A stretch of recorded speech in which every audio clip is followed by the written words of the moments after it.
Hi hello నమస్తే, నేను మీ Eshwari. Welcome to Eshu cooking and blogs. ఈరోజు మన వీడియోలో చూశారు కదా, 100% ప్యూర్ వెజ్ కర్రీ అండి. ఇది ఇలా గనక చేసుకొని తిన్నారంటే మనం రైస్లోకి, చపాతీలోకి, ఏ రెసిపీలోకైనా ఇలా మనము ఎగ్ లేకుండానే ఇలా ఎగ్ కర్రీ చేసేసుకొని వెజిటేరియన్స్ కూడా తినేసేయొచ్చండి. ఎవరైనా తినగలిగే రెసిపీ అండి. అండ్ చాలా ప్రోటీన్ రెసిపీ అండ్ ఎగ్ కంటే ఎక్కువ ప్రోటీన్ రెసిపీ అండి. పిల్లలే కానీ పెద్దలే కానీ ఎవరైనా సరే, అండ్ ప్యూర్ నాన్ వెజ్ వాళ్ళైనా వెజ్ వాళ్ళైనా ఎవరైనా సరే ఈజీగా చేసుకొని తినగలిగే రెసిపీ అండి. అండ్ ఇలా కనుక ఒకసారి ట్రై చేయండి. అండ్ సో లేట్ ఎందుకు, మనం రెసిపీలోకి వెళ్ళిపోదాం. ఈ రెసిపీ చేయడానికి పన్నీర్ వాడుతున్నానండి. మీకు చెప్పాను కదా, వెజ్ అన్నాను కాబట్టి ఎగ్ లేకుండా ఎగ్ కర్రీ. పన్నీర్ తీసుకొని ఒక 200 గ్రామ్స్ ఇలా మొత్తం మ్యాష్ చేసుకోండి, లేకపోతే తురిమినా పర్వాలేదు. ఈ విధంగా మొత్తం మ్యాష్ చేసుకున్న తర్వాత మనము తీసుకున్న 200 గ్రామ్స్ పన్నీర్ని ఇలా 2 భాగాలుగా చేసుకోండి.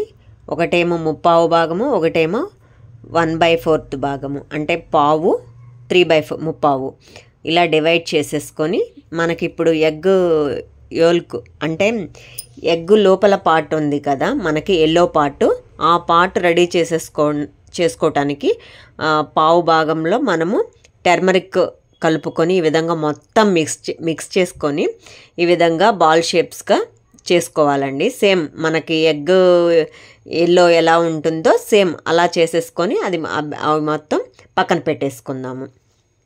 ఆ మొత్తాన్ని మనం తీసుకున్న బ్యాటర్ మొత్తాన్ని ఈ విధంగా గుండ్రంగా ఎగ్ ఎల్లో లాగా చేసేసుకొని మొత్తం ఆ విధంగా చేసేసుకొని పక్కన పెట్టేసుకుందాం. అండ్ ఇప్పుడు మనము పన్నీర్ మిగతా బ్యాటర్ ఉంది కదా, పన్నీర్ మిక్చరు, దీనిలోని ఒకసారి మిక్స్ చేసుకొని ఇప్పుడు దీనిలో కార్న్ఫ్లోర్ యాడ్ చేద్దాము. 1 టేబుల్ స్పూన్ కార్న్ఫ్లోర్ యాడ్ చేసుకొని, ఇది ఏంటంటే మనకి బ్యాటరు కలపటానికి ఈజీగా ఉంటుంది, ఎందుకంటే విరగకుండా బ్రేక్ అవ్వకుండా ఉండటానికి మనకి బైండింగ్ కోసం అనమాట. ఇది యాడ్ చేసేసుకొని ఈ విధంగా కొంచెం మూన్ షేప్లో చేసేసుకొని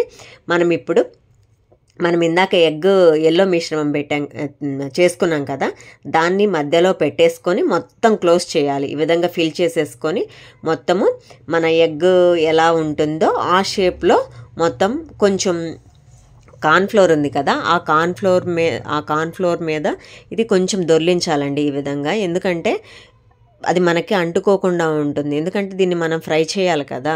సో అందుకే ఈ విధంగా కార్న్ఫ్లోర్లో కొంచెం అట్లా దొర్లించేసి ఈ విధంగా ఎగ్ షేప్లో కనుక ఈ విధంగా మొత్తం చేసుకున్నారంటే ఈ బ్యాటర్ మొత్తం వీటన్నింటినీ చేసుకొని పక్కన పెట్టేసుకోండి. మొత్తం మీరు తీసుకున్న పన్నీర్ మిశ్రమం ఎన్నైతే వచ్చినాయో అవన్నీ చేసుకొని అవన్నీ ఎగ్స్ చేసుకొని పక్కన పెట్టేసుకోండి. నేను తీసుకున్న వాటికి 4 వచ్చినాయండి, కొంచెం పెద్దవే చేసుకున్నాను. మీరు ఒక మీడియంగా చేసుకున్నారంటే ఒక 5 వస్తాయి. మీ ఇష్టం, మీకు ఎలా కావాలంటే అలా చేసుకోండి. ఎగ్ షేప్లో మీకు ఎలా వీలైతే అలా చేసుకోండి. అది పక్కన పెట్టేసుకుందాం. ఇప్పుడు ఒక మిక్సర్ జార్ తీసుకొని 1 కప్పు ఉల్లిపాయలు ఈ విధంగా పెద్ద పెద్ద ముక్కలుగా కట్ చేసేసుకొని ఈ విధంగా మిక్సీ పట్టి పక్కన పెట్టేసుకోండి. అండ్ ఇప్పుడు మనం ఉడకబెట్టిన టమాటాలు ఒక 3 తీసుకొని స్కిన్ తీసేసుకొని స్కిన్ రిమూవ్ చేసేసుకొని అవి కూడా యాడ్ చేసేసుకొని మనం గ్రైండ్ చేసేసుకుందాం ఈ పేస్ట్ లాగా. ఇది కూడా మనం పక్కన పెట్టేసుకుందాం. ఇప్పుడు మనం ఇందాక ఎగ్స్ చేసుకున్నాం కదా, వాటిని డీప్ ఫ్రై చేసుకుందాం. డీప్ ఫ్రై పెట్టేసుకొని ఈ విధంగా మొత్తం ఆయిల్లో గోల్డెన్ బ్రౌన్ కలర్ వచ్చేంత వరకు రెండో వైపు టర్న్ చేసేసుకుంటూ బాగా ఫ్రై అయ్యేంత వరకు వీటిని మనము ఫ్రై చేసుకుందాము. ఈ విధంగా చూడండి, గోల్డెన్ బ్రౌన్ కలర్ వచ్చినాయి ఆల్మోస్ట్. రెండో వైపు కూడా టర్న్ చేసేసుకోండి. రెండో వైపు కూడా క్రిస్పీగా బాగా వేగుతాయండి, ఇలా ఫ్రై అవుతాయి. ఇప్పుడు మనం వీటిని ఒక జాలీ గరిటెలోకి ట్రాన్స్ఫర్ చేసేసుకుందాం. ఏదైనా ఎక్సెస్ ఆయిల్ ఉన్నా రిమూవ్ అవుతుంది. ఇలా ఫ్రై చేసేసుకొని వీటిని మనం పక్కన పెట్టేసుకుందాం. ఇప్పుడు మనం ఇంకొక ప్యాన్ తీసేసుకొని కొంచెం ఆయిల్, ఒక 2 టేబుల్ స్పూన్ ఆయిల్ వేసేసుకొని జీలకర్ర అండ్ ఇందాక మనము మిక్సీ పట్టి పక్కన పెట్టుకున్నాం కదా ఆనియన్ పేస్టు, అది కూడా యాడ్ చేసేసుకొని ఒక్కసారి కలుపుకుందాం ఈ విధంగా. ఇప్పుడు మనం కరివేపాకు ఒక రెమ్మ వేసుకొని ఒకసారి మళ్ళీ మిక్స్ చేసుకుందాము.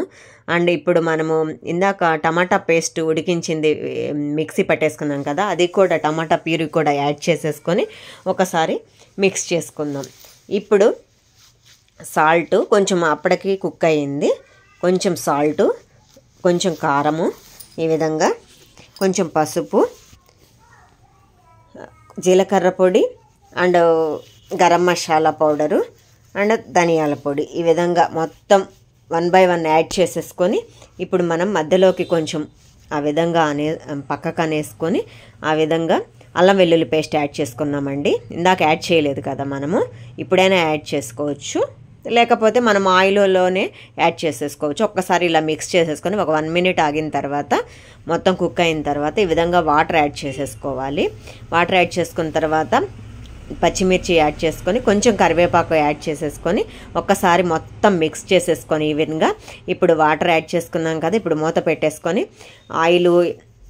ఆయిల్ ఇలా దగ్గరకు వచ్చేంత వరకు మనము ఉడికించుకొని ఇప్పుడు మనం ఇందాక ఫ్రై చేసుకున్న పన్నీర్ బాల్స్ ఉన్నాయి కదా, అవి ఒక్కొక్కటి ఈ విధంగా మనం ఎన్నైతే తీసుకున్నామో అవి యాడ్ చేసేసుకొని కొంచెం స్లోగా కలుపుకోవాలి. ఇలా పైన మొత్తం దానిపైన వేసుకొని స్లోగా కలుపుకొని టర్న్ ఆఫ్ చేసుకొని కొంచెం కొత్తిమీర యాడ్ చేసేసుకొని మనము దాన్ని పక్కకు తీసేసుకొని ఇలా రైస్ తోటి మన రెసిపీ రెడీ అండి. రైస్ తోటి, చపాతీతోటి, రోటీతోటి, ఏ రెసిపీతోటైనా మనం దీన్ని హ్యాపీగా తినేసేయొచ్చండి.